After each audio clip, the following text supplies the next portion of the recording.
Right. Well, hi. Hi, Miss Steph. Thanks for joining me today. Hey, Carrie. I'm so glad to be here to talk to you. Talking and digging into these issues is one of my favorite things to do. So I'm glad to have Oh, a chance to talk over something that I don't think most people realize. yeah, man, me too. I remember the first time I heard you mention this was at a Girl and a Gun when we were teaching there a couple years ago now.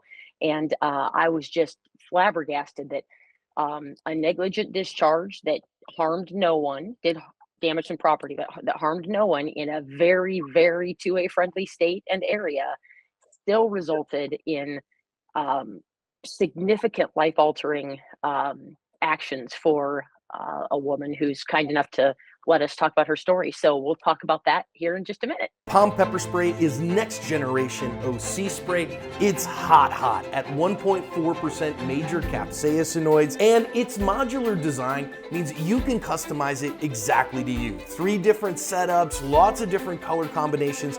You can make it exactly as you like. And the flip top safety prevents accidental discharges. It's 10 to 12 foot range and 25 half-second blasts.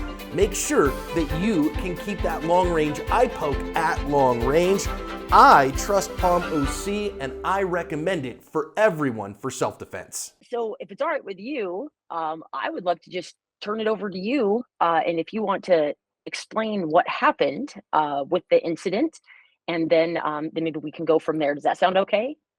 That sounds great. Yeah, kind of this whole story started for us when we were teaching at a Girl and a Gun conference, which was one thing I wanted to mention because I thought it was super interesting. We were talking about safe gun storage and negligent discharge and the firearm safety rules.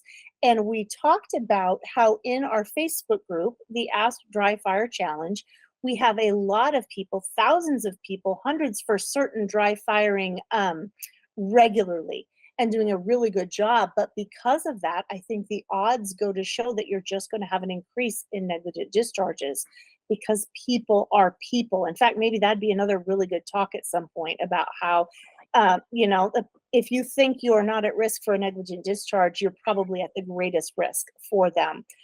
Both between you and I, we know several people that have had them. Yeah. Anyway, at this safety briefing at this conference to these really highly competent women, I would say the women at the A Girl and a Gun conference, at least 3/4 of them are regular training and they're training at least once a year and are far and above the regular gun owning public. So we were going through telling the stories of these negligent discharges, and at least 4 other women told stories in that little tent class of, I don't know, Yep. 25 people of their Yeah. own issues with negligent discharges. One woman had been handed a firearm with zero experience at all and had shot her boyfriend, I think it was. Yes. Yep. Not fatally or anything like that. And of course, she was living with the consequences of that. And finally, we had to shut it down and thought maybe we need to be more careful because there's so many negligent discharges out there. And I think that people think it won't happen to me as long as I just religiously, chant these rules, that it's the rules that will keep me safe. And because we're so very, very, very human, it just doesn't work that way. That's not the way the human brain works. You and I are both graduates of the Force Institute, and we know that our brain doesn't always see what is there, doesn't always process it in a way that we think that it should, and we're always at risk for something like this. And so anyway, in the dry fire group on Facebook, we found that there had been probably, I'd have to double check this number with Neil, but I would say about 25 people contacting us to tell us about issues with negligent discharges, none of them resulting in injury to anyone, all property damage, some more private than others. Um, and it really got us talking about safety. One woman did contact me privately to tell me her story. We'd connected and I'd given her some advice on gun buying and that sort of thing. So she contacted me, and her story basically went that she was dry fire. She lived in Arizona, which, as you mentioned, is a super gun friendly state, very Yeah. pro 2A. She was dry firing, and because of a mix up, ended up having a negligent discharge and was Yeah. charged with, that's a felony in Arizona. So even though Yeah. no one Heck was hurt, no. she was charged with a felony. And it took, we were just reviewing the timeline before we did this video, well over a year to resolve that to any level. And frankly, I don't think it will ever be Yeah. completely resolved. So, Yeah. Sadly, something that's always going to follow her. Whether it's the arrest record or the charges, even though she received probation, mhm, thankfully. right. What shocked me when you talked about her receiving probation, that even if she were to get a minor traffic citation during that year of probation, that the original charges would come back into play again. Yeah, so she was charged with that felony, and physically how it happened was just a series of mistakes and errors, how it generally always happens. She was fatigued, not as mentally present as she would like to be, and she just made some adjustments to her dry fire routine. And those changes and adjustments were just enough that she was not mentally present for a moment and had a negligent discharge that resulted in property damage. That was all.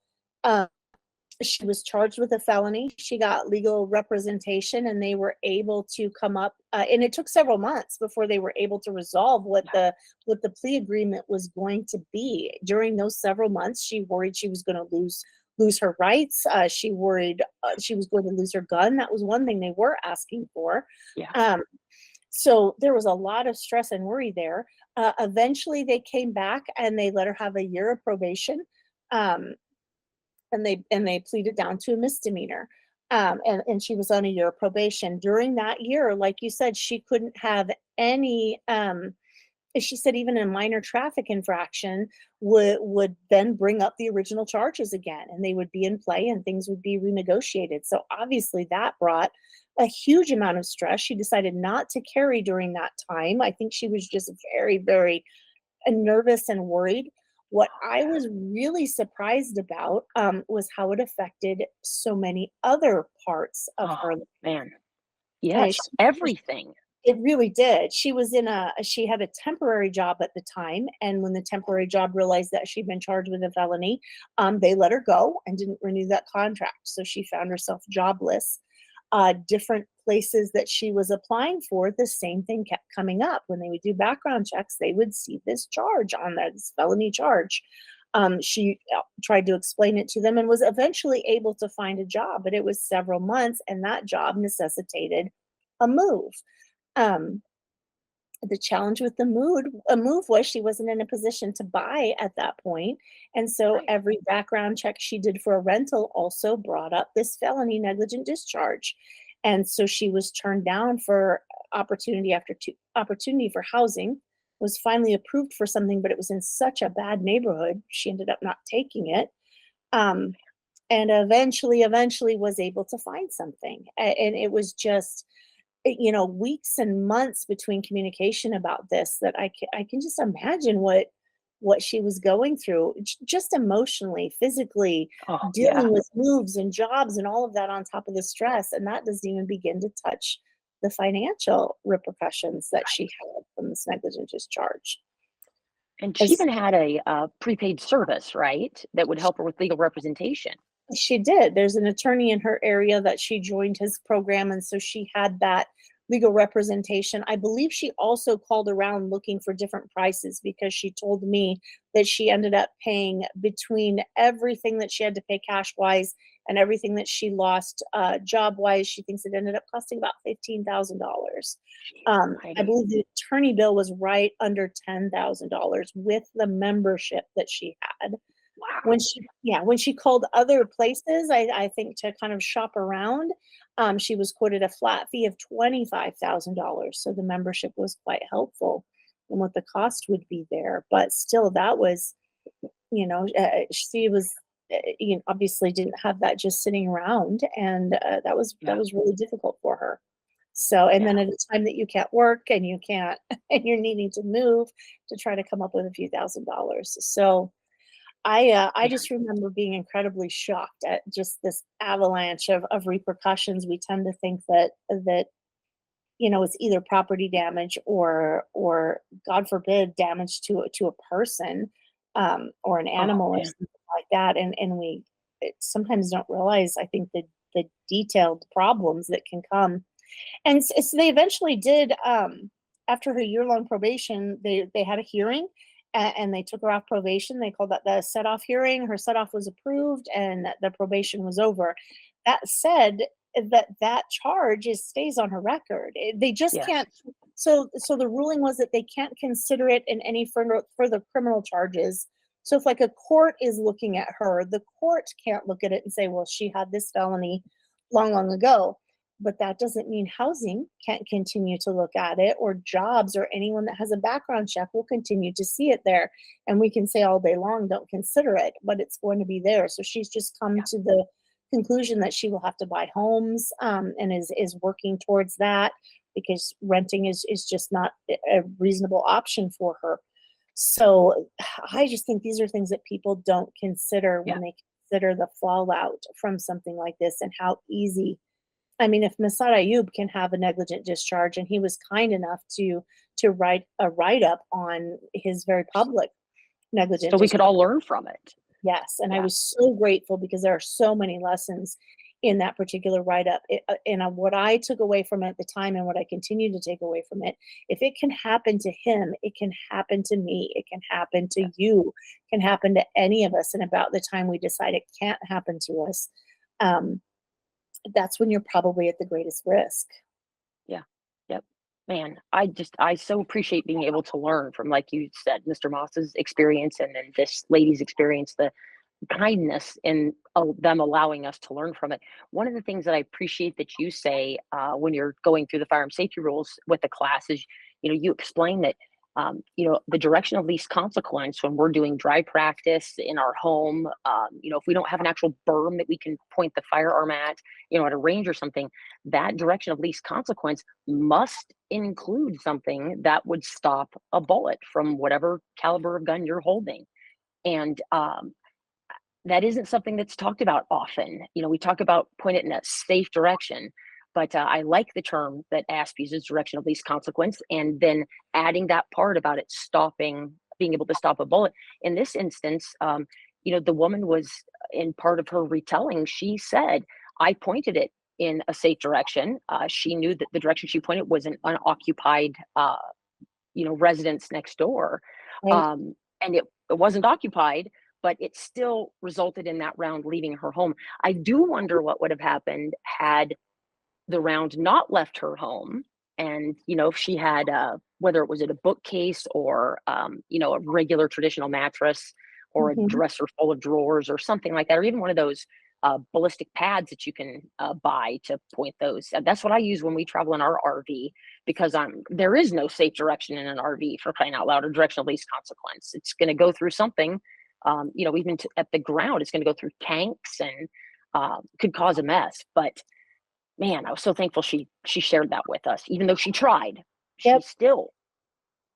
And I think that's where sometimes it just doesn't go far enough. We say point it in a safe direction. I think we're assuming so that no one will get hurt, and that's exactly what she did. And she still has this sort of lifetime fallout from it.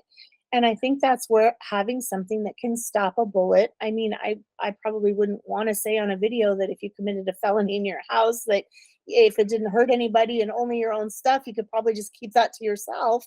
But certainly it wouldn't bring anybody else into that decision like it would if you fire around into your neighbor's property. And if I don't have, and I know not everybody can do something that would stop a bullet. That said, you gave several good examples of things that will and can and do stop rounds. If you're totally unable to do that, something that visually disables the gun, like a barrel block, where you have a big piece of plastic sticking out of the end of the gun, and you physically are not able to load a round into the gun. You can also disable the magazine, so you're not able to put rounds in the magazine. But not only do you do that, you visually can see it for the entirety of the practice. I think that's adequate too. You still want to continue to follow the directions of least consequence. But if I did not have one of those two circumstances met, that I was able to point a gun at a background that would stop a round, or I wasn't able to visually disable my gun, then I wouldn't be dry firing. I wouldn't have it out and pointed, just because you hear these stories aren't nearly as uncommon as people think they are. I only prepared to talk about this one, but there are multiple others in that group, and go read about Moss's if you want to hear how easy it is to happen. So I think you're right. I don't think we go far enough telling people what to do, because we want to keep the bar really low, like it's really easy Yeah. and practice, and it's none of us, want to spend a bunch of time doing the dry practice. So I like to keep that bar low to make it really easy. But I think we do a disservice when we don't tell people that there are these requirements and they're there to protect you, your neighbors, your children, your dogs, your everything, because we're just so very, very human, and mistakes go along with that. There's no escape from making mistakes. Yes. Well, as I've heard Mr. John say it, and I know Q on Star Trek said, I have a terminal case of humanity, Yeah. and we do, and we can't ever get rid of that, and we're prone to accidents and mistakes. And yeah, hopefully, I hope this will turn into a series. I'd love to visit with people, even if they want to do so anonymously. But if we can just share some of um, these things that have happened, so we can learn from each other, never to make fun of or laugh at in any way, shape, or form, but so that we can learn and hopefully keep it fresh in our minds that it can happen to any of us. And statistically speaking, the more likely, or the more you handle firearms, the more frequently, the more likely you are, just because you're in contact with them. So, man, I really appreciate your time today, Miss Steph. Thanks for sharing this. Thanks for the conversation. It was great to see you. Oh, good to see you too. All right.